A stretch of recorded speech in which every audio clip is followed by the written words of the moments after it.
1절 14절이고요. 요절 말씀은 민수기 9장 2절입니다. 광야에서 6월절. 제목이 광야에서 6월절을 지키는 장면입니다. 이집트에서 6월절을 한번 지켰고, 광야에서 6월절을 한번 지켰고, 요수아가 이제 가나안 들어가서 길갈에서 6월절 한번 지켰어요. 그 6월절 지킨 게 3번 나오죠. 오늘은 광야에서 지킨 6월절. 민수기 제가 엉뚱한데 펴놨네요. 9장입니다. 9장 2절 말씀 우리 같이 읽습니다. 이스라엘 자손이 또한 6월절에 정한 시기에 그것을 지키게 하라.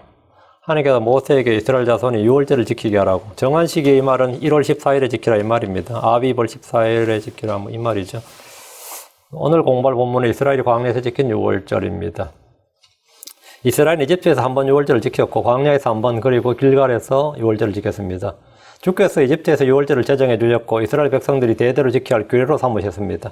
출애굽기 12장 11절에 너희는 그것을 이렇게 먹을지니 곧 허리에 띠를 띠고 발에 신을 신고 손에 지팡이를 잡고 급히 그것을 먹을지니라. 그것은 주의 6월절이니라. 그런데 이제 처음으로 주의 6월절이니라. 유대인의 6월절 아닙니다. 주의 6월절입니다. 유대인들이 넘어간 게 아니에요. 주님이 그들을 넘어가셨지. 주의 6월절이라고요. 주의 6월절이나. 이건 주의 명절입니다. 그 어린 양의 죽음과 피는 첫사람 아담이 지은 죄로 인해서 그들을 대신해서 죽었습니다. 그 어린 양의 죽음, 어린 양의 피는 첫사람 아담이 지은 죄로 인해서 그들을 대신해서 하나님이 죽이신 것.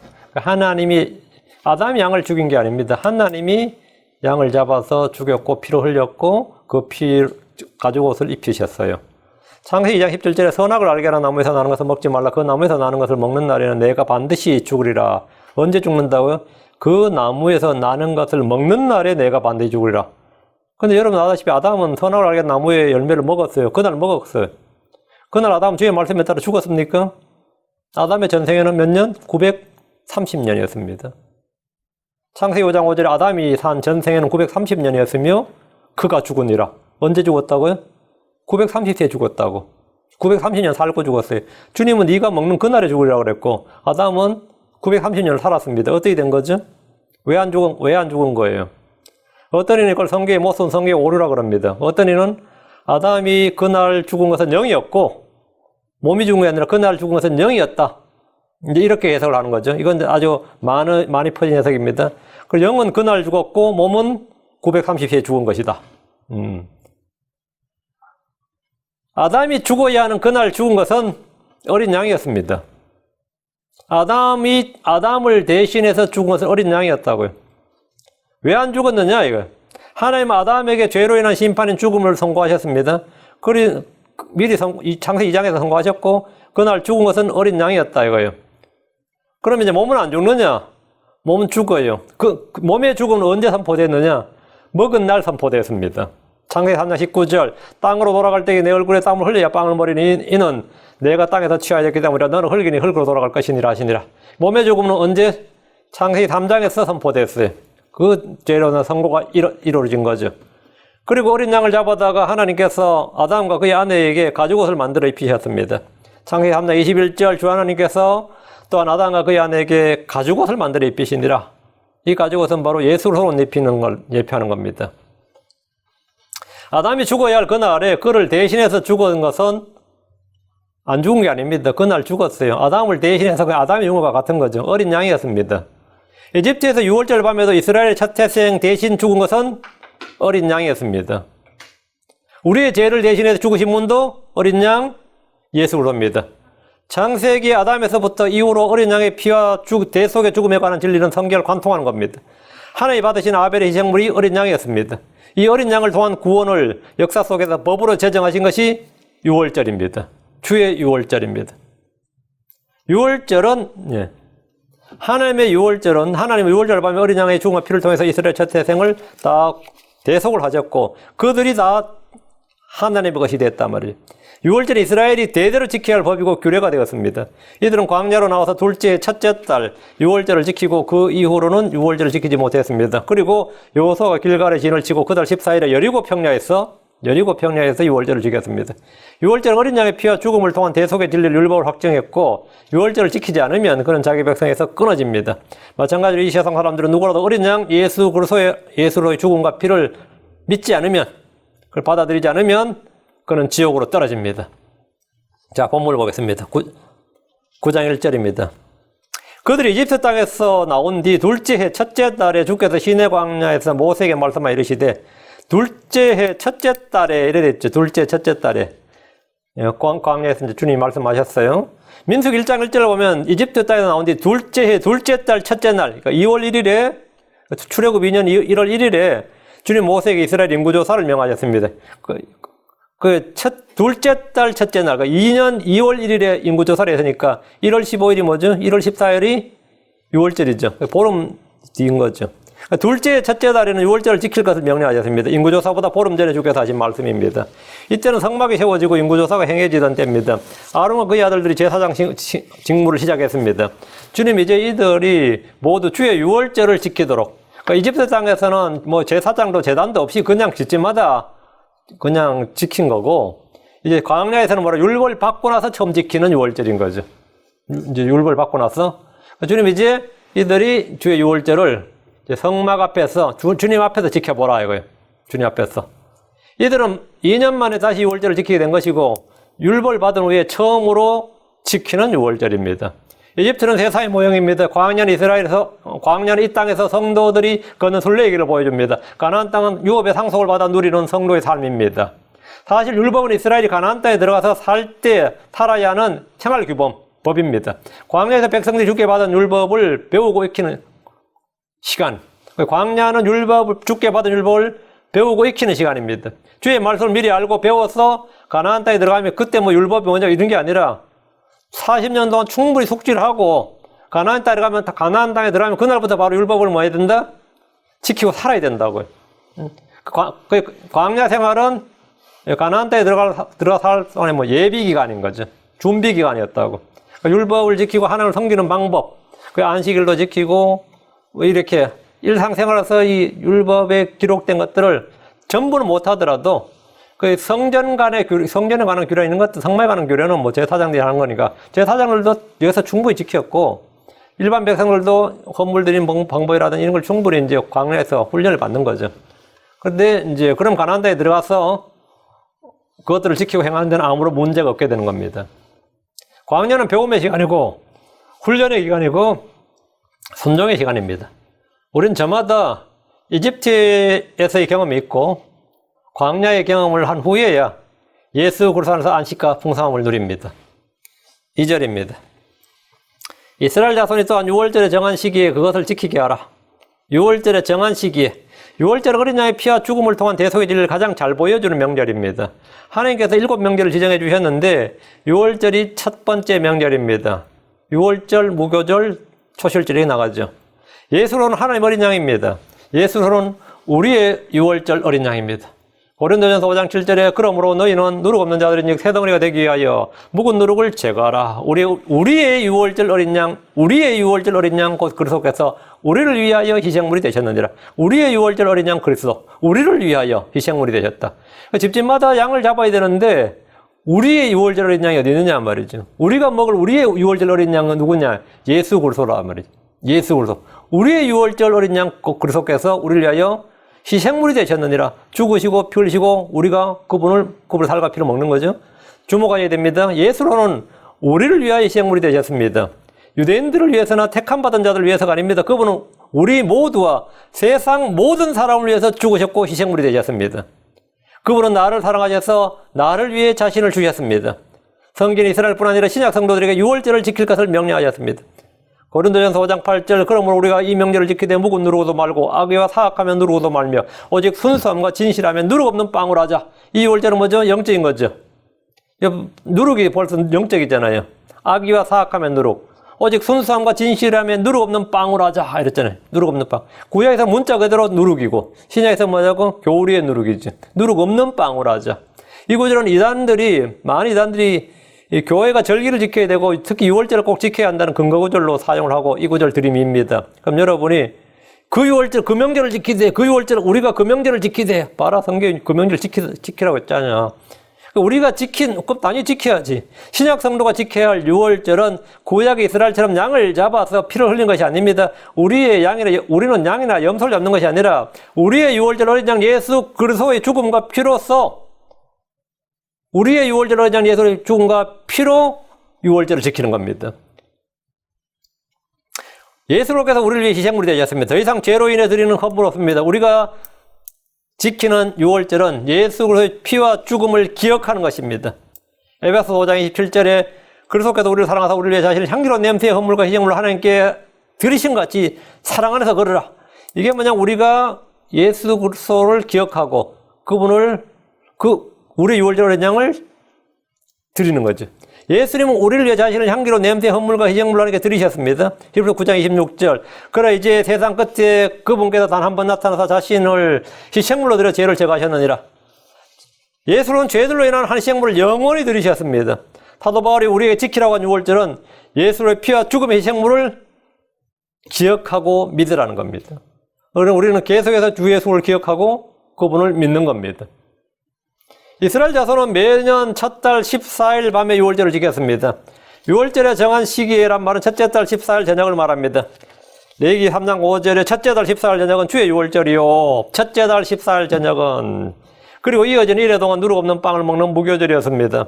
하나님은 모세에게 이스라엘 자손의 유월절을 지키게 하라고 하셨습니다. 이들은 절기 준수를 통해서 예언의 성취, 하나님 어린 양 예수의 대속을 소망 중에 기다려야 됩니다.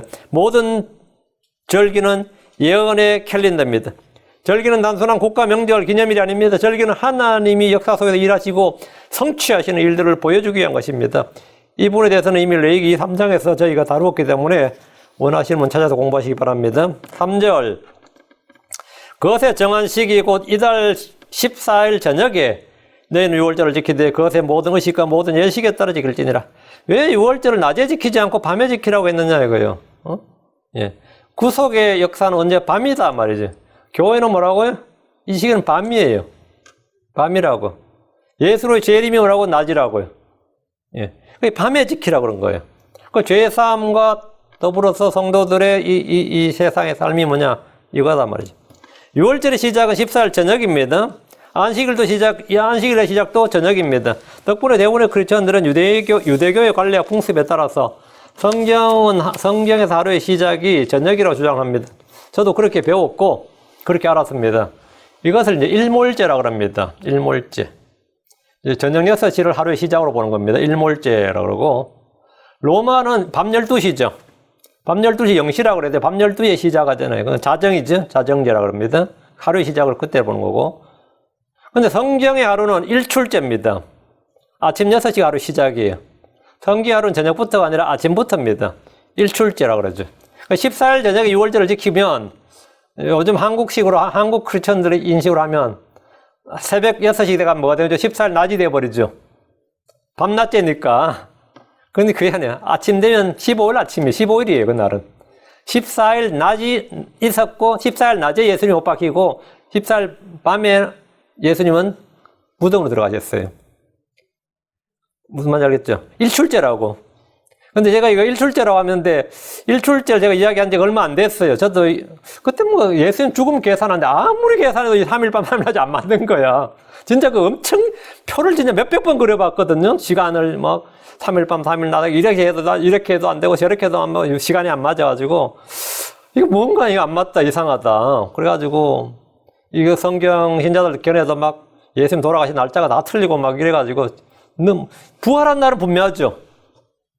주의 첫날이잖아요. 부활한 날은 분명한데 죽은 날짜가, 그럼 3일 밤, 3일 낮에 아무리 역산을 해도 이게 안 맞는 거예요. 그래서 이게 일몰제로 계산해서는 안 되는 거예요. 일출제였어요. 그러고 보니까 전부 다 성경 다시 보니까 이게, 내가 헛배우고 잘못 알았던 거죠. 저도 예전 설교에 아마 들어보면 일몰제로 제가 설교한 게 좀 있을 거예요. 그건 아마 옛날 겁니다. 그 다음날 아침은, 6월절 밤이 지난 아침은 뭐죠? 무교절이에요. 15일이라고. 14일 낮이 아니고 15일 낮이라고. 그리고 낮밤이지. 밤낮이 아닙니다. 낮밤이에요. 이는 예수님이 십자가에 못 박힌 시각이 이제 생각하시면 됩니다. 유대 역사학자 요세푸스에 따르면 예수님이 십자가에 못 박힌 시간이 십자가 못 박은 시간이 아니라 유대인들이 6월절 어린 양을 잡는 시간이 3시에서 5시 사이라고 돼 있어요. 3시에서 5시. 예수님이 십자가에 못 박혀 죽은 시간이면 3시죠. 이거 정확히 일치하는 겁니다. 예수님께서는 14일 오후 3시에 숨을 거두셨습니다. 그리고 6시가 되기 전에 무덤 옮겨졌고 사흘 후에 첫 열매 명절인 초실절에 부활하셨습니다. 이날은 안식 후 첫날입니다. 우리 주 예수님의 죽으심과 부활이 절기가 정확히 일치한다는 점에 주목하시고 하나님이 정하신 시기와 때가 있는 거죠. 그분의 탄생이 장막절이었습니다.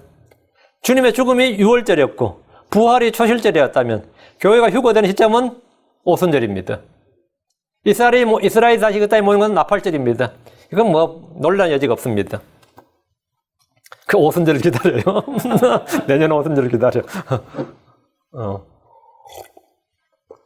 6월절을 지킬 때 주님은 그것의 모든 의식과 모든 예식에 따라 지킬지니라. 그것의 모든 의식과 모든 예식에 따라. 6월절 네 멋대로 지키면 안 된다고요. 하나님이 정해진 의식과 예식이 있다 이거예요. 율법은 주께서 정하신 날과 정하신 장소와 정하신 방식대로 지켜야지 내가 정한 날짜에 내가 정하고 내가 원하는 방식으로 지키는 거 아닙니다. 사람들 중에는 하나님께서 마음을 보시고 정성을 보시지 형식을 보시는 분이 아니라 이렇게 주장하면서 자기들이 원하는 대로 예배를 드리면 된다고 주장합니다. 이게 리버럴이라고 그러죠. 소위 말 리버럴이라고 그래요. 이것은 가인의 길이고 가인의 희생물이에요.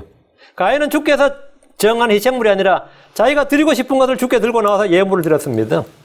분명히 아벨이 대언자였고 아벨을 통해서 하나님께 드려야 될 게 뭔지가 선포가 됐는데 아벨은 그래서 믿음으로 드렸죠. 믿음으로는 하나님 말씀을 들음으로써 그것을 드린 거죠. 그게 믿음으로 드린 거예요.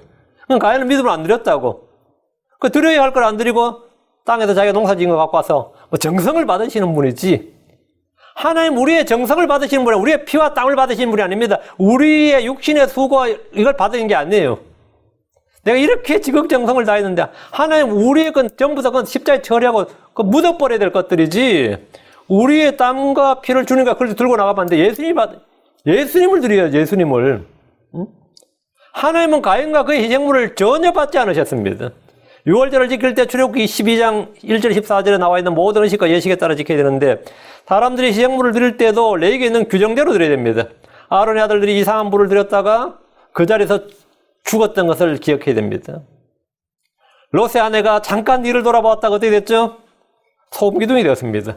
우사가 흔들리는 언약궤에 손을 대었다가 그 자리에서 죽임을 당했습니다. 우린 주의 말씀에 있는 사랑과 믿음과 공의가 무엇보다 더 중요하다는 사실을 알지만 동시에 주님 주신 건전한 교리의 틀, 말씀의 틀을 버리지 말아야 됩니다. 굳게 붙잡고 버리지 말아야 됩니다. 마태복음 23장 3절에 서기관들과 바리새인들 위선자들아 너희에게 화가 있을지어다. 너희가 박하와 해양과 근처의 11조는 바치되 율법에 더 중대한 문제인 판단의 공의와 긍휼과 믿음은 무시하였도다. 너희가 마땅히 이것들을 행하여서야 하거니와 다른 것도 행하지 않은 채 내버려 두지 말아야 하느니라. 이것도 행하여서야 하거니와 뭐라고요? 다른 것도 행하지 않은 채 버려두지 말아야 할지나 둘 다 해야 된다고요. 율법의 정신, 믿음과 공의와 사랑과 긍휼과 당연히 해야 되고 박하와 해양과 근처 11조 당연히 드려야 되고. 예수님이 하나님께서 가정예배는 안 받으시겠어요? 받지 왜 안 받아요? 가정예배 받으시니까 모임은 필요 없겠네요? 그건 말도 안 되는 소리지. 성경은 뭐라고요? 모임 일에 더욱 힘쓰라고 있다고. 그럼 주의 말씀에 따라서 해야지. 하나님께서 교회만 계시겠어요? 교회가 뭔데? 민수기 9장에는 출애굽기에 나오지 않는 6월절 규례가 더해져 있습니다. 그게 뭐냐면 출애굽기는 안 나오는 거죠. 광야나 가나안 땅에서 어린 양의 피를 문설주에 바르지 않았습니다. 왜? 성막이 만들어졌으니까. 성막과 성전에 피를 뿌린 제단이 있기 때문에 각각 자기 장막에나 자기 집에 뿌릴 일은 없는 거죠. 그리고 이제 여기서 더해진 건 6절부터 나오는 거는 출애굽기에 안 나오는 내용이에요. 당연히 안 나오는 내용입니다. 이게 이제 율법이 더해진 겁니다. 4절입니다. 모세가 이스라엘 자손에게 말하여 그들이 6월절을 지키게 하며, 그러니까 하나님은 모세에게 말씀하시고 모세는 이스라엘 자손에게 말해서 그들이 6월절을 지키겠다. 하나님의 명령, 하나님의 법을 지키게 한다는 거죠. 그러니까 하나님께서 모세에게 주신 말씀을 모세는 이스라엘 자손에게 말해서 그들이 6월절을 지키게 했습니다. 이게 목자 역할입니다. 구약에서 이스라엘이 6월절을 지키려면 양들의 희생이 필요합니다. 양들의 죽음과 피가 필요한 겁니다. 얘들이 광야에서 6월절을 지키려면 그들은 이집트에서 가지고 나온 양들을 잡아야 했습니다. 광야에서 이스라엘의 불평 중 하나가 뭐였죠? 먹을 것이 없다는 거였죠. 처음엔 물이 없다, 다음에 먹을 것이 없다 했는데 그들에게 있던 양들, 소들, 염소 이런 건 어디에 쓰려고? 그럼 질문한 분도 있어요. 그 양들, 염소, 소들 있었지 않냐? 그거 먹으면 되지 않냐? 근데 그거는 희생물로 드릴 희생제물용이었지 식용이 아니었습니다. 하나님 먹을 것이 없어 불평하는 그들에게 만나를 주었습니다. 만나를 먹자 그들은 고기를 먹고 싶다고 부르짖었습니다. 하나님 그들에게 메추라기를 주어서 한 달 내내 먹게 하셨습니다. 시편 105편 4절에 백성이 구한즉 그분께서 메추라기들을 가져오시고 하늘의 빵으로 그들을 만족하게 하셨도다 했습니다. 만족하게 하셨도다. 이스라엘의 목자 모세는 백성들의 주의 말씀을 말해주고 지키게 했어요. 그들이 유월절을 지키게 하며 오늘 목사들도 설교를 할 수 있어도 성도들이 그걸 지키게 하는 일은 만만치가 않습니다. 그럼 트러블이 터질 겁니다. 지금 목자들은 양들에게 주의 말씀, 주의 명령을 가르칠 뿐만 아니라 그러니까 설교만 유창하게 한다고 되는 게 아닙니다. 그 말씀을 듣고 뭐하고 믿게 해야 되고 지키게 해야 돼. 설득도 해야 되고 설득을 해야 된다고. 응? 그래서 이 마음에서 그 듣는 혼들이 말씀을 들을 때 I am persuaded. 난 설득되었다. 이게 돼야 돼요. 들으면서 놀고 있네 이러면 뭐 아무것도 아니고요. 지키게 해야 된다고. 주의 명령을 가르치고 지키게 해야 된다고. 마태복음 28장 20절에 무엇이든지 내가 너에게 명령한 모든 것을 그들에게 가르쳐 뭐하게 하라? 지키게 하라. 보라 내가 세상에 끝까지 항상 너희와 함께 있느니라 하시니라. 아멘. 개역성경에 보면 제자 삼으라 이렇게 되는데 제자 삼으라가 아니라 주의 말씀을 가르쳐서 지키게 하라. 모든 성도들은 다 말씀을 배워야 되고 지켜야 됩니다.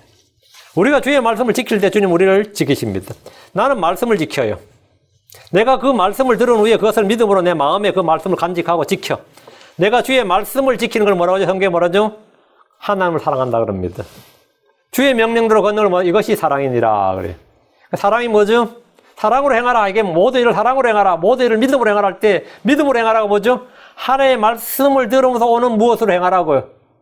하나님의 말씀을 들으면서 내게 그게 뭐 양심의 가책이 오든 뭐 아니면 확신이 오든 기쁨이 오든 그걸 내가 행해야겠다는 의무감이 오든지 죄책감이 오든지 하나님의 말씀을 들으면서 내한테 나타나는 그 반응을 가지고 그걸 붙들고 하는 게 믿음으로 하는 거예요.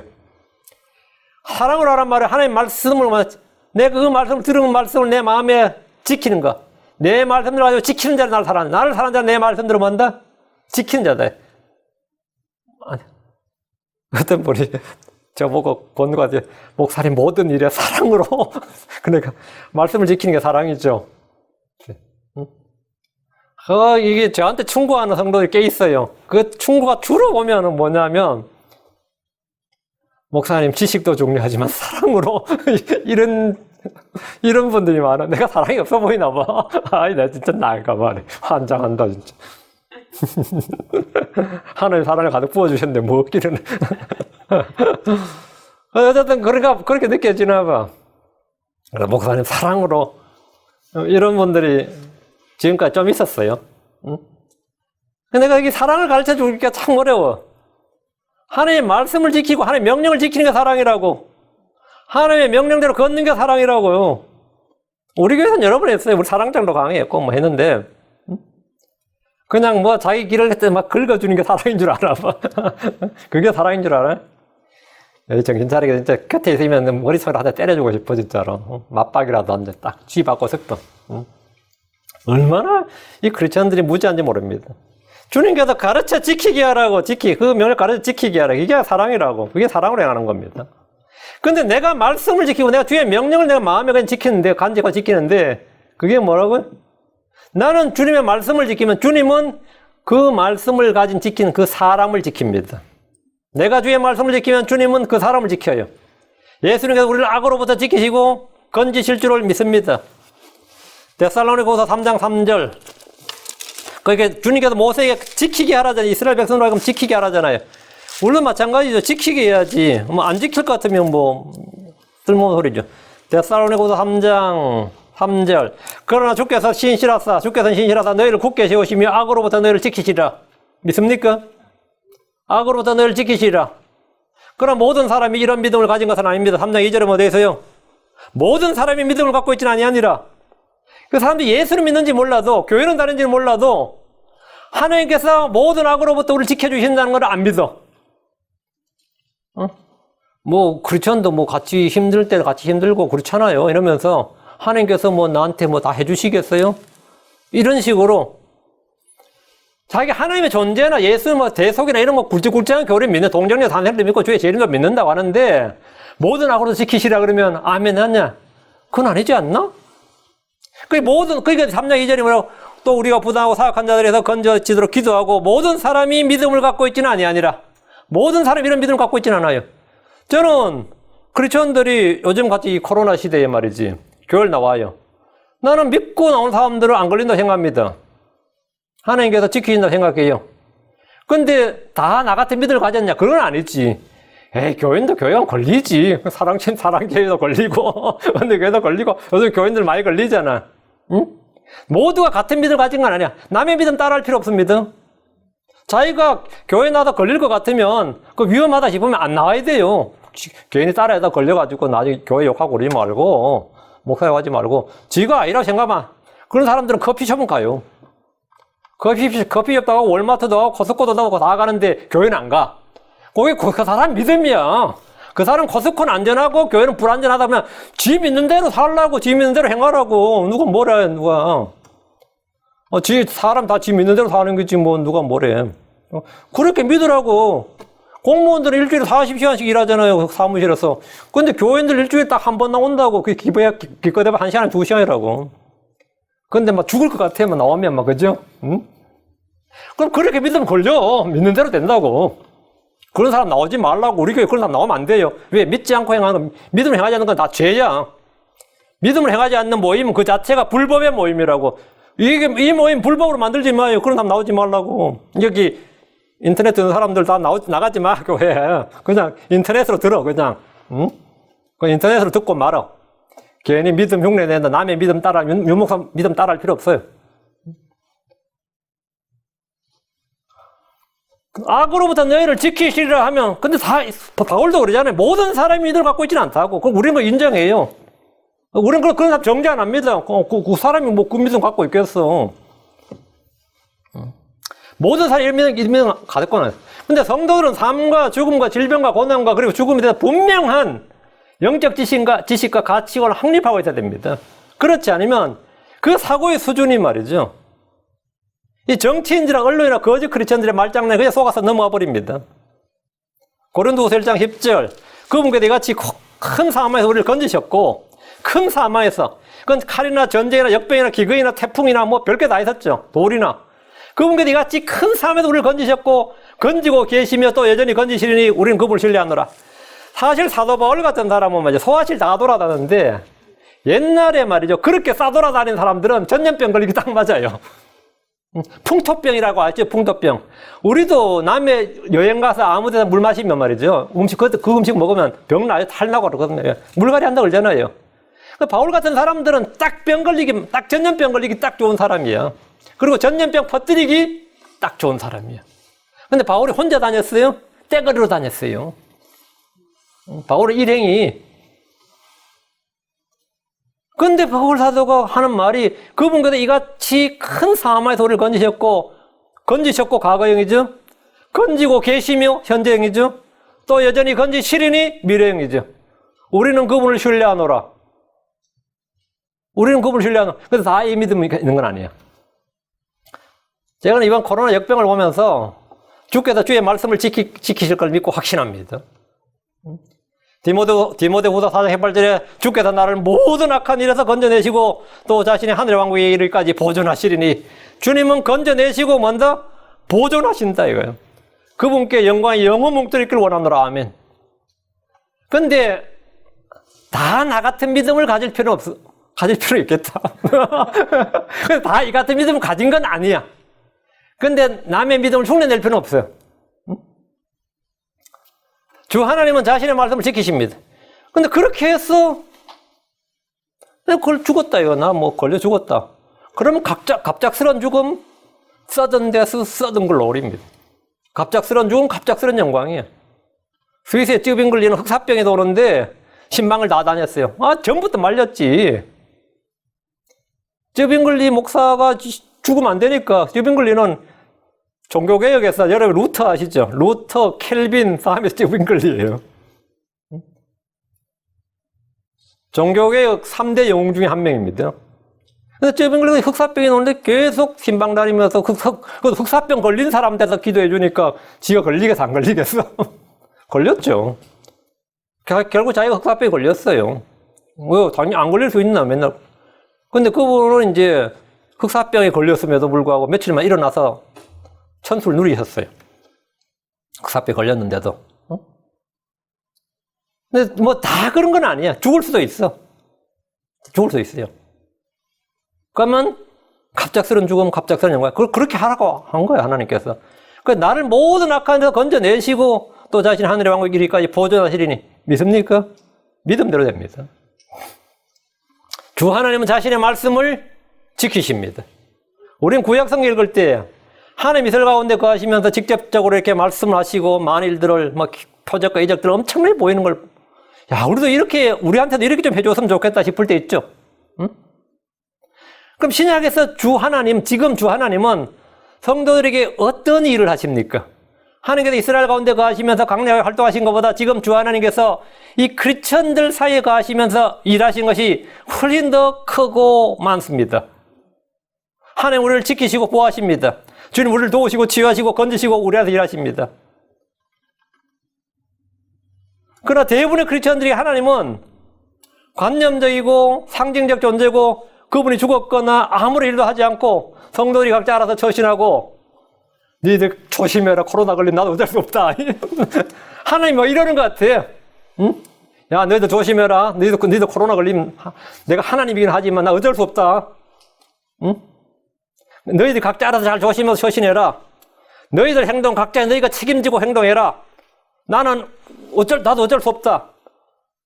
요즘 이 교회 목사들이나 교대교회를 떠드는 거 보고 하나님 이렇게 말씀하신 것 같아. 응? 각자 여러분 조심하십시오. 나도 그 문제 나도 책임질 수 없습니다. 하나님께서 나도 너희를 막아줄 수 없고 너희를 지켜줄 수 없으니까 너희들이 알아서 처신 잘해라. 응? 교회 가지 말고 조심해라. 요즘 이러는 것 같아. 이게 오늘날 현대 크리스천들이 가진 하나님에 대한 그들이 하나님 안 믿는 사람 아닙니다. 하나님 믿는 사람들이에요. 하나님 진짜 잘 믿는 사람 막 그립대. 예배가 그립대. 응. 거짓말을 쳐도 어떻게 그런 거짓말을. 응? 주님 우리를 도우시고 치유하시고 건지시고 우리 안에서 일하십니다. 그러나 대부분의 크리스천들은 그냥 하나님 뭐냐 관념이고 상징이고 그분이 죽었거나 아무리 할 수도 없고 할 의사도 없고 할 의지도 없고 니들이 각자 알아서 해야지 나한테 도와달라고 하지 마라 뭐 이러는 것 같아. 응? 그렇게 각자 행동에 책임지라고 그런 존재인 것처럼 그 자기가 하나님을 그렇게 믿으면 그 믿음대로 돼요. 그렇게 믿는 사람이면 하나님은 그런 하나님이야. 그렇게 믿으면 그렇게 돼요. 각자 사람은 자기가 아는 만큼 믿는 만큼 사고와 이게 마음이 확장이 됩니다. 확장이 돼요. 5절입니다.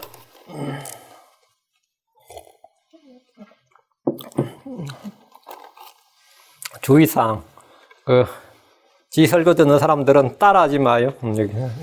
저 따라하지 말고 지금 가진 믿음대로 살아. 그냥 계속 따라하고 나중에 사고 치지 말고. 이거는 이제 설교야 그냥. 설교야. 걔 나중에 뭐 코로나 걸려서 윤목사 책임이라 그러지 말라고. 마음에 조금이라도 찜찜한 사람들은 나오지 마. 교회를 나오면 안 돼. 나가지도 말고. 5절입니다. 다시 민수기 9장 5절. 그들이 첫째 달 14일 저녁에 시내 광야에서 유월절을 지키되 이스라엘 자손이 주께서 모세에게 명령하신 모든 것에 따라 행하였더라. 여기 명령하신 모든 것에 따라 행하였다. 그들이 첫째 달 14일 저녁에 시내 광야에서 유월절을 지켰습니다. 두 번째가 유월절입니다. 이때 광야에서 잡은 양의 수요가 10만 마리가 넘었을 겁니다. 한번 생각해 보세요. 최소한 집집마다 한 집이 몇 명이 살지 몰라도 집집마다 한 마리 잡는다 해도 10만 마리 걷더니 얼추 계산해도 어때요? 10만 마리 넘겠죠. 그럼 아론과 그의 아들들이 이렇게 많은 양들의 피를 제단에 뿌리려면 몇 시간이 걸렸을지 상상이 됩니까? 안 되지. 이거 뭐 얼추 계산해 봐도 이게 지금 말이 되나 말이에요. 이런 기록은 성경에 없기 때문에 역사적 자료를 보면 네로 황제 때에 네로 황제 시대 이스라엘이 25만 6천 마리의 유월절 어린 양을 드린 기록이 있어요. 이 기록 25만 6천 마리 양을 잡아 드린 기록이 있습니다. 성경에 히스기야 때 몇만 마리 10만 마리 이상 잡은 기록이 있고요. 실제 25만 6천 마리 엄청나죠? 25만 6천 마리 유월절 어린 양의 피를 번제단에 뿌린 기록이 있어요. 역사에. 이스라엘 자손이 주께서 모세에게 명령하신 모든 것에 따라 행했다는 것은 믿음으로 순종했다는 걸 보여줍니다. 주께서 모세에게 명령하신 모든 것에 따라 행하였더라. 그러면 이 말은 뭐냐? 성경 기록대로 행하였다 이 말이죠. 이 말씀은 성도의 행동 수치이고 삶의 원칙입니다. 우리의 행동 기준과 가치 판단의 기준, 삶의 모든 행동이 주께서 명령하신 모든 것입니다. 우리는 교회의 전통과 장로의 관습을 따라 행하지 않습니다. 물론 정부의 모든 방침대로 행하죠. 정부의 모든 방침대로 행하지도 않습니다. 그렇다고 내 생각대로 행하는 것도 아닙니다. 우리의 생각과 판단과 행동과 삶은 주께서 말씀하신 성경 기록에 따라야 됩니다. 6절 사람의 시체로 인해 더럽게 되어 그날의 유월절을 지킬 수 없던 어떤 사람들이 있었는데 그들이 그날 모세와 아론 앞에 나왔어. 이는 지금 난감한 게예요. 사람의 사체를 더럽혀지면 레위기 율법에 따르면 며칠간? 7일간 격리된다고. 7일간 격리되면 유월절을 지킬 수 있어요? 없어요? 아니 못 지키지. 근데 주님께서 유월절 안 지키면 어디 했는데요? 그 백성에서 끊어진다고 그랬죠? 그럼 이 사람들은 뭐가 된 거죠? 난감해진 거잖아, 지금. 법과 법이 부딪히잖아. 내가 사체로 이렇게 더럽혀지고 싶어 더럽혀진 것도 아니고, 실수로 부지불지간에 아니면 가족 간에, 가족이 장례식을 치렀다는가 뭐. 이런 게 있을 거 아니에요. 그러니 모세 아론 앞에 나온 거예요, 사람들이. 유월절을 지키려고 해도 지킬 수 없는 사람도 있습니다. 한 예로 사람의 사체로 인해서 더럽게 되자면 그날 유월절을 지킬 수가 없습니다. 유대인들이 이런 이유로 빌라도에게 예수님을 십자가에 못 박아 외치면서도 재판장으로 들어가지 않았던 이유입니다. 요한복음 18장 28절에 보면 그 뒤에 그들이 예수님을 가야바에서 데려다가 재판장으로 끌고 갔는데 때는 이른 아침이더라. 그들이 자신을 더럽히지 아니하고 유월절 어린 양을 먹기 위해 재판장으로 들어가지 아니하더라. 오늘 유월절이기 때문에 뭐 한다고요? 재판으로 안 가는 예수님 그날 십자가에 못 박아 죽이면 사체로 자기를 더럽히지 않겠다 이거지. 그러니까 율법의 사체로 인해 더럽혀진 자 7일 동안 부재이기 때문에 유월절 양을 먹을 수가 없는 겁니다. 사체로 인해 더럽혀진 사람들이 모세와 아론 앞에 나와서 이 문제에 대해서 질문하면서 유월절을 지킬 수 있도록 해달라는 항의를 한 겁니다. 지금 이 항의 17절, 7절. 그 사람들이 그에게 이르되 우리가 사람의 시체로 인해 더럽게 되었거나 어찌하여 우리를 뒤로 물러나게 함으로 우리가 이스라엘 자손 가운데서 그것에 정한 시기에 주의 헌물을 드리지 못하게 하시나이까 하니 사체로 인해 더럽혀진 자는 격리 규정에 따라야 하기 때문에 물러나야 됩니다. 아직까지 이들에게 부정케 된 자의 격리 규례는 주어지지 않았고 다만 그들이 부정하게 되었다는 것을 인식하고 있었을 뿐입니다. 백성들은 부정한 자들이 유월절 만찬에 참여하지 못하도록 했습니다. 그러니까 그들이 이제 모세한테 온 거야. 모세 아론한테 와가지고 어째 우리를 뒤로 물러나게 함으로써 우리가 이스라엘 자손 가운데서 그의 정한 시기에 주의 헌물을 드리지 못하게 하시나이까 이렇게 따지는 겁니다. 이거 항의죠, 항의. 이들은 정한 시기에 주의 헌물을 드리는 것을 합당한 권리로 생각했고 여기서 배제되는 것은 큰일 나는 일이지. 불합리하다고 여겼던 겁니다. 8절 모세가 그들에게 이르되 가만히 서 있으라. 주께서 너희에 관하여 무엇라 명령하시느니 내가 들어보려 하더라. 모세도 여기에 대한 답을 탁 즉석에서 줄 수가 없었던 거죠. 모세는 유월절을 지킬 수 없게 된 사람들의 이의 제기에 대해서 가만히 서 있으라고 말했습니다. 이는 자신이 바로 답변해 줄 수 없는 문제였기에 답변을 기다리라는 겁니다. 모세는 이 문제를 주께 여쭙고 주께서 무엇이라고 말씀하시는지 듣고 답을 주려는 겁니다. 모세는 이런 사안에 대해서 자기 의견이나 생각을 말하지 않았습니다. 가만히 서 있으라. 이 말씀은 주 앞에서 잠잠하고 인내하며 기다리라는 말입니다. 시편 46편 10절에 가만히 있으라. 그리고 내가 하나님인 줄 알지어다. 내가 이 교들 가운데서 높여지고 땅에서 높여지라. 우리는 믿음으로 인내가 필요합니다. 지금처럼 역병이 오는 시점이면 더욱 그러합니다. 인내의 한계가 왔을 그때도 잠잠히 주를 바라고 인내해야 됩니다. 사무엘이 백성들에게 한 말도 이겁니다. 사무엘상 12장 7절 그런즉 이제 가만히 서 있으라. 주께서 너희와 너희 조상들에게 행하신 바 그분의 모든 의로우신 행제에 관하여 내가 주 앞에서 너희와 변론하리라. 너희는 뭐 가만히 서 있으라. 나오면 루세에게 이렇게 말했습니다. 이제 그녀가 이르되 내 딸아 일이 어떻게 될지 내가 알 때까지 가만히 앉아 있으라. 그 사람이 날 그 일을 끝마치기 전에는 안식하지 아니하리 아니라 루시할 일이 뭐 가만히 앉아 있는 것입니다. 그것이 전부입니다. 주께 맡긴 일은 주께서 일하실 때까지 잠잠히 기다림이 좋습니다. 예레미야 3장 26절 사람이 주의 구원을 바라고 잠잠히 기다림이 좋도다. 잠잠히 기다리라. 우린 조급하게 입을 열어서 불평하고 불만을 쏟아냅니다. 주님은 선하십니다. 주님은 성도들에게 모든 것이 합력하여 선을 이루시는 분입니다. 옛날 동화, 제가 어디서 읽은 동화 이야기입니다. 사냥을 갔다가 잘못해가지고 자기 손가락을 여기를 날렸어요. 사냥터에서 손가락이 자기 돌아가는데 엄청 열받죠. 사냥하러 갔다가 자기 손가락, 가운데 손가락 앞마디가 날아갔는데 그 종이 하나님께서는 다 합력하여 선을 이루십니다. 주인님이 손가락 날렸지만 그것도 다 사실은 좋은 일입니다. 그러니까 열받아 안 받아줘. 그 주인이 막 그럼 내가 니를 지금 내가 감옥에 몇 달 집어넣으면 그것도 니한테 좋은 일이냐 이런 거예요. 그러니까 종이 뭐 그것도 좋은 일입니다. 하나님 편은 다 좋은 일입니다. 나 원치 않지만 좋은 일입니다. 그러니까 진짜 이놈이 그렇게 하나 싶어 자기 종을 진짜 감옥에 가둬버린 거예요. 계속해서 진짜 하나님은 선하십니다. 뭐 하나님은 함정에 손을 이루십니다. 그런 소리 계속 할 수 있느냐. 자기 내 손가락을 날렸는데 좋게 생각하라고 하니까. 근데 그게 크리스천이었단 말이에요. 걔는 이제 감옥 가고 얘는 이제 이 주인은 또 사냥하러 갔다가 식인종 부족들에 잡힌 거예요. 이놈들이, 그 사람들, 신종 부족이 이 사람을 번제단 올렸어. 그러다가 한참 뒤에 풀어주더라는 거예요. 왜 풀어주냐 그랬더니만 우리는 온전한 제물을 바치지 니처럼 손가락 잘리는 걸 안 바친다 그런 거야. 이렇게 불완전한 제물을 신기에 바칠 수 없다 그래가지고 이렇게 불려서 자기 종이 한번 진짜 이거 안 잘려도 나 끝장날 뻔했구나. 하여튼 그때 제가 크리스천도 안 했는데 참 그게 이제 우리 속담에서 우리 한자 시간에 그거 배웠죠. 그게 뭐죠? 그것도 까먹었네. 세옹지마 같은 그런 거 배웠죠. 그거 같은 이야기예요. 그런 이야기는 뭐 어느 민족에 다 있어요. 근데 크리스천들에게 이 모든 일을 주님께 그냥 우리가 불평하고 쏟아낼 일은 아니에요. 지금 딱 볼 때는 막 진짜 하나님 나한테 이러실 수가 있냐? 왜 이러시냐? 했는데 불평하고 불만을 쏟아내는데 그럴 필요는 없어요. 주님은 선하십니다. 주님은 성도들에게 모든 것에 합력하여 선을 이루시는 분입니다. 하박국 2장 20절에 그러나 주는 자신의 거룩한 절에 있으니 온 땅은 그의 앞에서 잠잠할지니라. 지금 세상을 보면 미쳐 들어가는 것 같지만 우리는 주 앞에서 잠잠해야 됩니다. 우리는 앞으로 일찍 경험해보지 못한 일들을 많이 겪을 수 있습니다. 그러나 두려워 말고 주 앞에서 잠잠히 기다리며 주의 오심을 소망해야 됩니다. 저는 진짜로 앞으로 지금 일은 아무것도 아니라는 생각이 들어요. 이제 이게 시작이 아닌가 생각이 들고 앞으로 어떤 일이 있을지 몰라요. 응? 그러나 우리는 잠잠히 바라고 인내하며 가만히 있는다 이거. 스가랴 13절 오 모든 육체가 주 앞에서 잠잠할지어다 그분께서 자신의 거룩한 처소에서 일어섰느니라. 일어섰다면 맞아 다음은 재림이지. 주님 일어섰다면 재림이죠. 모든 육체가 주 앞에서 잠잠할지어다. 9절입니다. 주께서 모세에게 말씀하여 이르시되 모세가 주께서 무엇을 명령하신지 들어보겠다고 했는데 이것은 기도하고 응답을 기다리겠다는 거죠. 8절은 그러니까 내가 기도하고 응답을 기다리겠다는 거예요.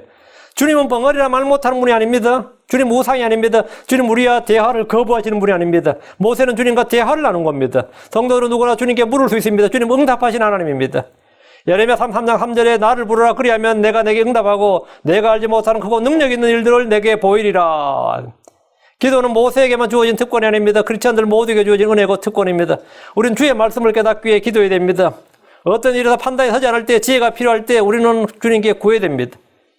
그래서 야고보 1장 5절에 너희 중에 어떤 사람이 지혜가 부족하거든 모든 사람에게 너그러 주시고 꾸짖지 않으신 하나님께 구하라. 그리하면 그것을 그에게 주시리라. 생활에 필요한 것들이 있을 때 구해야 됩니다.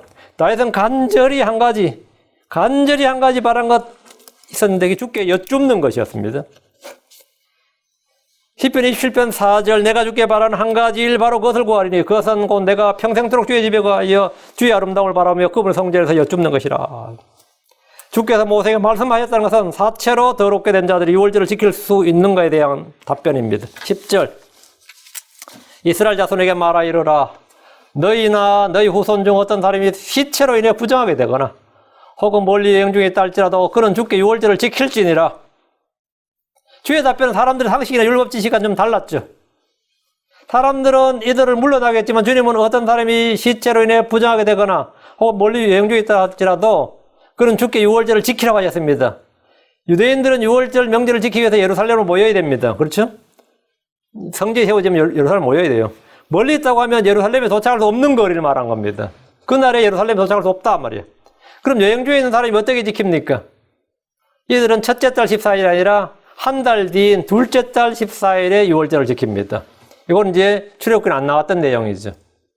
11절 둘째 달 14일 저녁에 그들은 유월절을 지키고 유월절 어린 양을 누룩 없는 빵과 쓴 채소와 함께 먹을 것이요. 첫째 달 14일 저녁에 유월절을 지키지 못한 사람들은 한 달 뒤인 2월 14일 저녁에 유월절을 지키고 유월절 어린 양을 먹을 수 있습니다. 부정한 자들은 충분히 정결하게 될 시간이 주어진 거죠. 예? 그리고 여행자들은 넉넉히 집으로 돌아올 수 있는 시간입니다. 하나님은 법과 법이 충돌할 때 어느 한쪽을 깨뜨리시지 않고 모두 지킬 수 있도록 하셨습니다. 이것은 매우 중요한 겁니다. 크리스천들이 성경 말씀이 서로 부딪히는 게 있어요. 가끔가다. 그 사람들은 각자 자기에게 유리한 성경 구절을 인용해서 싸워요. 그래야 안 그래요? 아주 유리한 걸 인용해요. 응? 성경 어느 구절이 다른 어느 구절을 깨뜨리지 않습니다. 절대 깨뜨리지 않습니다. 둘 다를 충족시켜야 됩니다. 요즘 이 코로나 역병에서 정부가 종교의 자유를 제한하고 이런저런 이유를 대면서 교회 집회를 막습니다. 정부 입장에서 당연한 거죠. 정부니까. 정부는 행정명령을 통해서 교회는 모임을 갖지 말라고 합니다. 그건 정부가 그렇게만, 여기 개썸 주지사도 여기 뉴섬 주지사도 그러잖아요. 한국도 좀 굉장히 예배를 못 드린다고 다들 그러다가 제가 이제 한번 통화를 해보면 이제 뭐 예배를 못 드리니까 온라인 예배 드린다고 이제 목사 혼자 나와가지고 이제 하고 뭐 방송할 사람 뭐 두세 명 나와서 한다는 거예요. 응? 가족들하고 오긴 이제 대부분이요. 어떤 성도들이 이제 뭐 목사는 눈치를 주니까 자기 목사도 이제 어쩔 수 없이 또 쉬어야 되고 이런 경우. 응? 뭐 행정명령이야 모임을 갖지 말라야. 자, 그럼 어떻게 되죠? 위에 있는 권세에 복종하라. 어때? 성경에 있는 말씀이죠. 모든 헌들은 위에 있는 권세에 복종하라고. 근데 하나님은 모이는 일을 피하지 말라고 합니다. 이것도 하나님의 말씀이죠. 두 개 중에 어느 게 맞아요? 성경을 보면은 위에 있는 권력들에 복종하라는 말씀이 있습니다. 로마 13절 때 보면 나와요. 우리는 이 말씀에 따라 정부의 부당 행정명령이나 탄압에도 불구하고 반정부 시위나 투쟁을 하지 않습니다. 세금을 내는 일을 거부하지 않습니다. 유대인들 중에서는 세금을 내지 않는 거부 운동 많이 했습니다. 우리가 어떻게 카이사르한테 세금을 내냐 말이죠. 그거는 믿음을 저버린 행동이다 이런 생각을 했어요. 성경 그렇게 하면 안 된다. 세금을 내라고요. 공세든 국세든 관세든 내라 이거야. 세금을 내는 일을 거부하지 않습니다. 반정부 시위하지 않습니다. 반정부 투쟁 안 해요. 벌금을 물리거나 감옥에 넣으면 그대로 순종합니다. 벌금 물리면 벌금 내야 되고 감옥에 넣으면 감옥에 가야 됩니다. 그때 막 정부 타도하자 엎어버리자 그러지 않고 가는 거예요. 왜? 위에 있는 권세에 순종하는 거예요. 이것이 더 높은 권력들의 성도들이 복종하는 겁니다. 하지만 모인 일은 계속합니다. 그건 하나님의 말씀에 순종하는 겁니다. 그래서 둘 다 순종하는 겁니다. 사도행전 4장 19절에 너희 말을 듣는 것이 하나님의 말씀을 듣는 것보다 하나님의 눈앞에서 옳은지 너희가 판단하라. 너희가 판단하라고요. 판단하라고. 누가 판단하라고요? 너희가 판단하라. 이 말씀대로 우리는 정부의 명령보다 하나님의 명령에 순종하는 것이 옳다고 판단하기 때문입니다. 사도들은 왕들이나 총독들, 행정관들이 주께 세운 권력들을 인정하면서도 동시에 우리가 사람들보다 하나님께 순종하는 것이 마땅하니라 이랬습니다. 그들은 항상 둘 다 순종했습니다. 그래서 때리면 맞고 감옥에 가고 죽이면 죽고 또 나와서 복음 전하면 또 복음 전하고 복음 전하지 말라 그러면 전해요. 하나님의 명령에 순종해서 전하고 또 감옥 가면 가고 위에 있는 명령에 순종하고 이렇게 둘 다 하는 겁니다. 둘 다. 그러다 보니 그들은 그에 따른 불이익에 대해서 저항을 하지 않았고 감당을 했습니다. 이것이 기독교 정신입니다. 이것이 뭐라고요? 기독교 정신이라고요. 계속 벌금 때리는데요. 오늘날 크리스천들이 이 두 가지를 잘 분별하고 판단할 수 있어야 됩니다. 성도들이 반정부 시위나 투쟁을 하는 것은 반성경적이고 비성경적인 일입니다. 묵묵히 그놈들은 죽여도 모여요. 정부가 뭐라고 해도 안 모일 분들이 아니에요. 이렇게 돼야 돼요. 그런데 겁 한번 주니까 뭐 안 하던데. 걔놈들 뭐 벌금 조금만 때려버리니까 안 하던데. 몇 년만 가둬버리니까 안 하던데. 그러면 이제 앞으로는 이제 끝난 거예요.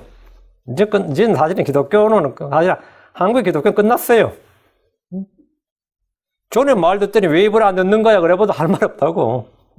다 그놈들, 아무리 잡혀더라도 그놈들은 부활을 믿는 놈들이라서 계속 모여요. 이러면 교회에 경찰 보내는 게 아니라 의사를 보냅니다. 교회 입구에다 의사를 보내가지고 한 명이 검진해서 안전하게 예배 보고 나오라고. 그럼 정부는 교회에다가 경찰을 못 보내고요. 의사를 보낸다고. 그렇게 만들어야 돼요. 근데 뭐, 이건 나의 꿈과 같은 이야기고, 이거는 나의 꿈과 같은 이야기고, 이게 꿈과 같은 이야기고. 그러면 우리는 의를 향하고 주의 말씀에 순종합니다. 그에 따른 불이익과 피해가 온다. 목사는 당연히 그걸 감당할 각오를 갖고 있어야 됩니다. 기쁨으로 감당해야 됩니다. 그건 기쁨으로 감당해야 됩니다. 2월 14일에 지킨 6월절도 첫째 달에 지킨 6월절과 같이 어린 양과 같이 어린 양을 누룩 없는 빵과 쓴 채소와 함께 먹습니다. 어린 양, 누룩 없는 빵, 쓴나물, 쓴 채소, 이거는 이제 6월절의 3대 음식물이죠. 어린 양은 하나님 어린 양이고, 우리의 6월절 어린 양 예수를 예표한다. 다 하는 거고요. 누룩 없는 빵은 죄 없는 순결함을 예표합니다. 죄 없는 순결함. 너희가 누룩 없는 빵인지 여겼잖아요. 다음에 성도들은 누룩 없는 빵들입니다. 쓴나물, 채소는 이집트에서 겪었던 고난의 날들, 속박의 날들을 예표합니다. 우리는 죄의 종으로 살던 이전 날들의 쓰라림과 고통으로부터 해방해 주신 예수님을 기억합니다. 12절입니다. 그것을 아침까지 조금도 남겨두지 말며 그것의 뼈를 하나도 꺾지 말고 6월절의 모든 규례에 따라 그것을 지킬 것인지라. 어린 양, 누룩 없는 빵, 선 채소를 아침까지 조금도 남겨두지 말고 다 먹어야 됩니다. 우린 주 예수님의 살과 피를 먹어야 됩니다. 먹는다는 말은 받아들인다, 믿는다는 말입니다. 이것은 즉각적이어야 됩니다. 주를 믿는 일은 나중에 아니면 점진적으로 해야 되는 것이 아니라 곧바로 해야 됩니다. 구원은 언제나 즉각적입니다. 즉각적으로 먹으라 이거예요. 예수를 믿는 일도 즉각적으로 받아들여야 됩니다. 내일 이건 필요 없습니다. 바로 해야 됩니다. 구원은 언제나 즉각적입니다. 고린도서 6장 2절에 보라 지금이 받아주시는 때요. 보라 지금이 구원의 날이었다. 만약 그날 밤 음식을 다 먹지 못하면 그 음식을 모두 불태워야 됩니다. 출애굽기 10장 10절에 너희는 아침까지 그것 중에서 아무것도 남겨두지 말며 그것 중에 아침까지 남은 것을 불로 태울지니라. 양의 뼈를 꺾지 말라는 것은 우리 주 예수님의 뼈가 꺾이지 않았기 때문입니다. 시편 34편 20절에 그분께서 그의 모든 뼈를 지키시매 그것들 중에 하나도 꺾이지 아니하였도다 했습니다. 13절입니다. 이거 엄청난 말씀입니다. 그분께서 그의 모든 뼈를 지키시며 그것들 중에 하나도 꺾이지 않았도다 그랬죠. 십자가의 그 큰 대못을 손과 발에 그냥 그들이 뭐 학교로 박았겠어요? 그냥 때려 박았지. 그냥 때려 박으면 당연히 뼈가 박살 나죠. 근데 그 뼈를 사이를 대서 살로만 갔다는 거예요. 응? 손과 발 전부 다. 주님 뼈가 하나도 안 꺾였어요. 하나도 뼈가 안 부서졌다고. 이거 기적이지, 이거는. 이 자체가 기적이에요. 13절입니다. 그러나 정결하고 여행 중에 있지 아니한 사람이 6월절을 지키지 아니하면 바로 그거는 자기 백성 가운데서 끊어지리니 그가 그의 정한 시기에 주의 헌물을 드리지 아니하였은즉 그 사람은 자기 죄를 담당할 것이니라. 여기 그 사람은 자기 죄를 담당할 것이니라. 사람이 죄인이 자기 죄를 담당하면 그 사람 지옥입니다. 예수님이 내 죄를 담당하면 그 사람은 하늘이에요. 구원이라고. 자, 그가 자기 죄를 담당하느냐? 그가 뭐 예수님이 나의 죄를 담당하느냐? 이거예요. 그러니까 6월절을 지키면 6월절 어린 양이 내 죄를 담당한 거죠. 6월절 안 지키면 자기가 자기 죄를 담당해야 된다고. 예수를 속으로 6월절 어린 양이라며. 예수를 받아들이면 예수님이 우리의 죄를 담당하신 거죠. 예수님을 안 받아들이면 그 사람이 그 죄를 담당해야 된다고. 이게 13절 말씀이에요. 그러니까 6월절을 지킬 수 없는 사정에 있지 않는 한 6월절을 지키지 않으면 그 사람이 6월절을 지키지 않으면 바로 그 혼은 자기 백성 가운데 끊어질 것이다. 그건 유대인으로 하나님의 백성으로서 자격을 잃어버린다 이 말입니다. 율법은 행위 언약이에요. 하나님의 언약의 백성이 언약을 고의적으로 파기할 때 그런 자기 백성에서 끊어집니다. 이것은 유대인들이 주의 구원의 부르심을 거절할 때 왕국의 백성으로서의 자격을 잃어버린 것을 예표합니다. 주께서 혼인잔치에 초대했지만 오지 않았던 사람들, 오긴 했지만 예복을 입지 않고 온 사람들은 바깥 어둠 속에 던져졌습니다. 유월절을 지키지 않았다는 것은 유월절 어린 양이신 예수를 거부한 겁니다. 그 사람은 자기 죄를 담당해야 됩니다. 유대인들은 율법에 정한 유월절을 지키면서 정작 하나님의 어린 양이신 그분을 거부했습니다. 덕분에 그들은 자기 죄를 담당했고 꺾인 가지들이 되고 말았습니다. 누구든 어린 양 예수를 거부하면 그는 자기 죄, 자기 불법을 자기가 담당해야 됩니다. 예수님은 세상 죄를 제거하시고 우리의 죄를 담당하셨습니다. 나의 죄를 누가 담당하느냐에 따라서 구원이 결정됩니다. 내 죄를 누가 담당하느냐. 내가 내 죄를 담당하게 되면 난 죄 가운데 죽어서 지옥 가는 겁니다. 예수님이 내 죄를 담당하면 그는 하늘로 가는 겁니다. 14절입니다. 만일 타국인이 너희 가운데 머물며 주께 유월절을 지키고자 하면 그는 유월절의 규례와 그것의 관례를 따라 그대로 행할지 너희는 타국인에게나 그 땅에서 태어난 자에게나 다 한 규례를 취할지니라. 그리스도 안에서는 차별이 없다 이 말이. 율법에서 이걸 미리 예표로 보이는 거죠. 그리스도 안에서는 뭐라고요? 차별이 없다. 이스라엘은 출애굽할 때 타국인들이 섞여 있었습니다. 그렇죠? 타국인들이 섞여 있었어요. 현재 이스라엘의 15% 정도가 아랍 사람들입니다. 지금 현재 이스라엘에. 그 이스라엘이 유대교가 국교로 여러분 생각하죠. 유대교가 국교 아닙니다. 유대교 다수 종교지. 현재 이스라엘 시민권자들 중에서 15%가 무슬림이에요. 이스라엘 내에. 그러면 출애굽 때는 어땠을 것 같아요? 타국인들 섞여 사는 무리도 있었죠. 타국인들이 하나님의 백성이 되고자 한다면 유대교로 개종을 해야 됩니다. 할례를 받아야 됩니다. 그들이 주의 유월절을 지키고자 한다면 그들은 유대인들과 똑같이 지켜야 됩니다. 그렇지 않으면 당연히 나머지 분 당연히 차이가 나죠. 근데 만약 주의 율법에 따라서 주의 율법을 범하고 가면 형벌은 똑같아요. 차이나 차별이 없습니다. 너희는 타국인에게나 그 땅에서 태어난 자에게나 다 한 규례를 취할지니라 해서 이거는 굉장히 중요한 거예요. 이거면 이민자들에게 내국인과 동일한 취급을 하라는 거잖아요.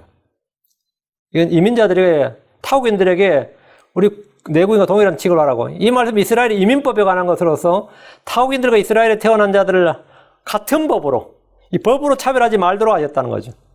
이는 그리스도 안에서 차별이 없다는 걸 보여주는 예표입니다. 사도행전 15장 9절에 믿음으로 그들의 마음을 정결하게 하사 우리와 그들 사이에 아무런 차별도 두지 아니하셨느니라. 우리와 그들 사이에 아무 차별도 두지 않으셨다. 시작에서 이방인들은 유대교로 개종해야 되는 것이 아니라 복을 믿기만 하면 그건 하나님의 백성, 하나님의 자녀가 됩니다. 로마 3장 22절 그것은 곧 예수로 믿음으로 말미암아 모든 자에게 미치고 믿는 모든 자 위에 임하는 하나님의 의인이 거기에는 차별이 없느니라. 거긴 의인은 차별이 없다. 구원은 차별이 없다. 그 믿는 자에게 미치는 하나님의 의의 차별이 없습니다. 유대인과 이방인에게 한 규례 한 법입니다. 구원 방법은 동일합니다. 구원의 은혜도 동일합니다. 로마 10장 12절 이는 유대인과 그리스인 사이에 차별이 있기 때문이라 모든 사람 위에 계신 같은 주께서 자신을 부르는 모든 사람에게 부여하시나니 차별이 없다. 이거 얼마나 위대한 말씀이에요. 차별이 없다. 그리스도 안에는 성별의 차이가 없고 민족의 차별이 없고 인종의 차별이 없고 컬러의 차별이 없고 가진 자나 못 가진 자, 높은 자나 큰 자나 작은 자나 차별이 없다. 하나님께서 동등하시다. 복음의 진리는 똑같습니다. 부자라고 구원받기 어려운 거 아닙니다. 가난한 자라고 부자보다 구원받기 쉬운 것도 아니에요. 똑같습니다. 남자나 여자나 똑같아요. 하나님은 동등하겠다. 이방이나 유대인은 차별이 없다. 하나님의 은혜도 차별이 없습니다. 나는 성경에 나오는 믿음의 사람들이 받았던 그보다 더 큰 은혜를 받습니다. 여러분 저보다 주 예수로 말미암아 하늘의 영적인 복으로 복을 받고 넘치는 은혜를 받습니다. 구약의 율법은 신약의 진리를 예표해주는 그림자 역할을 합니다. 그래서 우리가 지금 레위기를 공부하든 민수기를 공부하든 출애굽기를 공부하든 어디를 공부해도 이 복음을 충분히 이해할 수 있는, 더 깊이 이해할 수 있는, 그리고 우리는 구약을 공부하면서 복음을 더 상세하게, 배경을 알면 훨씬 더 뭐든지 더 풍부하게 알 수 있어요. 우리가 이 배경을 공부하는 거죠. 우리 이미 실체를 이미 접한 사람들로서 구약을 공부함으로써 이 복음을 더 풍성하게 이해하고 그 진리를 누리는 겁니다. 민수기 공부도 바로 그래서 지금 레위기하고 민수기 하는 겁니다. 네, 오늘은 광야에서의 유월절을 공부했습니다. 그리고 여기서 배우는 진리를 여러분이 마음에 잘 간직하시고 일단 좀 믿음으로 삽시다. 하나님이 없는 것처럼 살지 말고 하나님께서 여러분에게 너희들이 알아서 살아라 한 거 아니에요. 니들이 그냥 다 알아서 살아라. 나한테 뭐 문제 갖고 오지 마라. 내가 니들 해줄 수 있는 게 없다. 이거는 늙은 엄마가, 아니, 늙은 아빠가 다 큰 아들한테 하는 말이야. 응? 늙은 엄마 아빠가 힘이 없고 늙은 엄마 아빠가 나이 40, 50 되는 사람이 손 내밀 때 뭐라 그래요? 야, 내가 니한테 해줄 게 별로 없구나. 네가 알아서 해야지. 지금까지 나한테. 근데 성도들이 하나님 앞에서 하나님 기어나가 하나님이 아이 또 내가 네 뒤치닥거리 해야 되느냐 뭐 이럴 것 같아요. 어떻게 생각해? 뭐 자꾸 이런 문제 저런 문제 들고 나오냐. 좀 알아서 해라. 제가 제가 영문과 다닐 때 우리 교수 중에 한 분이 같은 윤씨가 세 명이 있었어요. 아이 참 미안하게도. 그중 한 분은 암으로 일찍 돌아가시고 간암으로. 한 분은 이제 어떤 이야기를 좀 하게 됐는데 무신론자였어요. 나중에 보니까 그분 자살했더라고. 나 신문에서 그 유명한 분이었거든요. 신문에 나왔더라고요. 아파트 아니라 그분이 빌딩을 나가고 계시는데 뛰어내리셨어. 그래서 저도 그분의 복음을 전하려고 했어요. 근데 그분 나이가 많은 진짜 노교수였어요. 근데 나보고 그러는 거예요. 복음 전했더니만은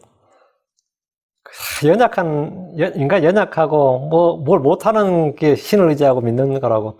그러면서 하는 말이 그 예언을 들으면서 자식도 못난 놈이 맨날 아버지한테 징징댄다고 그러더라고. 그 사람이 생각하는 신관이 그거야. 근데 저는 그때는 이런 지식도 없었고, 그냥 열정만 있었지, 어제 교수한테 말싸움해서 이길 자신도 없었고, 복음 제대로 못 전했어요, 실제로. 복음 제대로 못 전했어요. 나중에 그렇게 돌아가셨다는 걸 이게 신문을 통해서 봤는데, 그때 좀 제대로 끝까지 물고 늘어져서 좀 전했었으면 했던 생각이 늘 있었어요. 아주, 얼마나 고통스러웠으면 그렇게, 아마 지병을 앓으셨던가 보던데, 신문 기사에 따르면. 그래가지고, 이제, 아무리 중요해도 구원만큼 중요한 건 없잖아요. 우리의 6월절을 인양 대신 예수 그리스도. 그 사람 상대가 나의 은사든 교수든 상사든 아니면 엄마 아빠든 친척이든 친구든 참 이 복음 전해보면 별 사람도 안 만나요. 사람들이 말이 안 통한다고. 근데 우리가 복음 전하면 우리는 포기할 수가 없는 거예요. 복음 전해 혼의 구원에 관한 문제잖아요. 그걸 하나님께서 6월절을 그냥 광야에서 6월절 그 하나님의 주의 6월절이죠. 하나님 어린 양 예수 그리스도, 우리의 6월절 어린 양 예수 그리스도. 언제나 기억해야 됩니다. 그래서 여러분이 복음을 전하는 일에, 혼을 건지는 일에 언제나 항상 포커스를 거기에 맞추시기 바랍니다. 크리스천들이 그거 잃어버리면 다 지금 좌표를 잃어버린 크리스천이 됩니다. 그거 안 하면서 성경 공부 이런 거는 전부 다 열심히 하는 건 좋아요. 전혀 문제 없는 건 좌표를 잃어버려요. 항상 우리 우선순위. 내가 누구의 혼을 구원해야겠다. 그리고 복음을 전해야겠다. 이걸 하나 의식하고 있어야 됩니다. 그래서 주님께서 내게 힘을 주시고 지혜와 명치를 주시고 그런 환경을 예비해 주시도록 그리고 담대하게 입을 열어서 복음을 전하도록 사도들이 평생 그걸 했습니다. 우리도 본을 따라서 그렇게 해야 됩니다. 기도합시다. 위대하시고 거룩하신 주 하나님 감사합니다. 하나님께서 저희를 불쌍히 여시고 저희를 먼저 구원해 주심을 감사합니다. 아직도 구원받지 못한 혼들이 사망의 두려움 가운데 있습니다. 다음에 인생에서 여러 가지 어려움이 닥칠 때마다 낭만과 시리에 빠지고 극단적인 선택을 하는 사람도 있고 다음에 그런 유혹을 받는 사람도 있고 아버지 하나님 자신을 잃어버린 사람도 있고 참미리 별의별 삶의 이 풍파에서 고난을 겪는 그런 분들이 많이 있습니다. 저희가 먼저 믿은 자로서 또 우리 주 예수 그리스도 살아계신 하나님을 아버지요 우리 안에 모신 자로서 하면 저희가 해답을 가지고 있는 사람들입니다. 제가 이 생명의 복음을 구원자 예수 그리스도를 증언할 수 있도록 해주시옵소서. 우리의 6월절 어린 양 되신 예수 그리스도께서 또 그를 위해서 피를 흘리셨고 죽으셨다는 사실을 믿습니다. 주님께서 모든 사람을 위해 피를 흘리셨고 모든 사람을 위해서 죽으셨사오니 하나님께서 세상을 이처럼 사랑하셔서 자신의 독생자를 주셨사오니 제가 이 복음을 들고 아버지 혼을 구원하도록 해주시옵소서. 이 복음을 가지고 아버지 하나님 지치고 참 낭만하고 또 힘들어하는 요즘처럼 이 어려운 시기에 고통을 받는 그런 분들에게 기쁨과 평강과 안식과 자유를 전달해 줄 수 있도록 해 주십시오. 감사드리며 주의 성기도합니다. 아멘. 아멘.